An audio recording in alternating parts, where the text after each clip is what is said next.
ಅಯೋಧ್ಯೆಗೆ ರಾಜ್ಯದ ಕೈ ಶಾಸಕರು ವಿಸಿಟ್.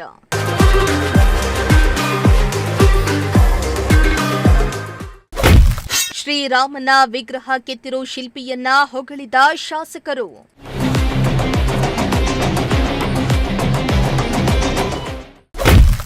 ರಾಮಲಲ್ಲಾ ದರ್ಶನದ ಬಳಿಕ ಶಾಸಕರಿಂದ ಸುರ್ಜೇವಾಲಾ ಭೇಟಿ.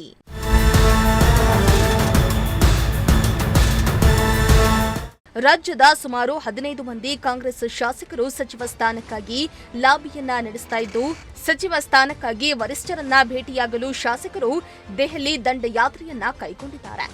ರಾಮದುರ್ಗ ಶಾಸಕ ಅಶೋಕ್ ಪಠಾಣ್ ನೇತೃತ್ವದಲ್ಲಿ ಶಾಸಕರಾದ ಪುಟ್ಟರಂಗ ಶೆಟ್ಟಿ, ಸುಬ್ಬಾರೆಡ್ಡಿ, ಶಾಂತನಗೌಡ, ಜಿಟಿ ಪಾಟೀಲ್, ಕೃಷ್ಣಮೂರ್ತಿ, ಜಿಎನ್ ಪಾಟೀಲ್, ಕ್ಷೀರಾಕ್ಷರಿ, ನಾರಾಯಣಸ್ವಾಮಿ ಸೇರಿ 15 ಮಂದಿ ಶಾಸಕರು ದೆಹಲಿ ಟೂರ್ ಅನ್ನ ಕೈಗೊಂಡಿದ್ರು.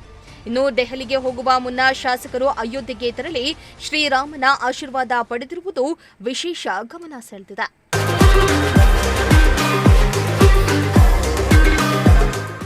ರಾಮಲಲ್ಲಾ ದರ್ಶನದ ಬಳಿಕ ಮಾತನಾಡಿದ ಶಾಸಕರು, ರಾಮನ ದರ್ಶನ ಪಡೆಯಬೇಕೆಂಬುದು ನಮ್ಮ ಬಯಕೆಯಾಗಿತ್ತು. ಹೀಗಾಗಿ ಅಯೋಧ್ಯೆಗೆ ಭೇಟಿಯನ್ನ ನೀಡಿ ದರ್ಶನವನ್ನ ಪಡೆದಿದ್ದೇವೆ. ಅಯೋಧ್ಯೆಯಲ್ಲಿರುವ ರಾಮ ವಿಗ್ರಹವನ್ನ ಮೈಸೂರಿನ ಅರುಣ್ ಯೋಗಿರಾಜ್ ಅವರು ಕೆತ್ತಿರುವುದು ಕರ್ನಾಟಕಕ್ಕೆ ಅತ್ಯಂತ ಸಂತೋಷ ತಂದಿದೆ ಎಂದು ಶಾಸಕರು ಹೊಗಳಿದ್ದಾರೆ. By Rama having come all the way from Karnataka to see and to have his darshan. It's a very good development. Totally the area is transformed in an ultra modern way. All people in this country who are all worshipping Lord Rama, they should come and have darshan of Ayodhya. ಇನ್ನು ರಾಮಲಲ್ಲಾ ವಿಗ್ರಹ ದರ್ಶನದ ಬಳಿಕ ದೆಹಲಿಗೆ ತೆರಳಿದ ಶಾಸಕರು ರಾಜ್ಯ ಕಾಂಗ್ರೆಸ್ ಉಸ್ತುವಾರಿ ರಣದೀಪ್ ಸಿಂಗ್ ಸುರ್ಜೇವಾಲಾ ಅವರನ್ನ ಭೇಟಿ ಮಾಡಿ ಮಾತುಕತೆಯನ್ನ ನಡೆಸಿದ್ರು.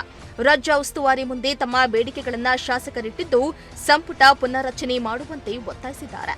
ಒಟ್ನಲ್ಲಿ ದೆಹಲಿ ದಂಡಯಾತ್ರೆ ಬಳಿಕ ಸಂಪುಟ ಪುನರ್ರಚನೆ ಆಗುತ್ತಾ ಇಲ್ವಾ ಅನ್ನೋದನ್ನ ಮುಂದಿನ ದಿನಗಳಲ್ಲಿ ಕಾದು ನೋಡಬೇಕಾಗಿದೆ.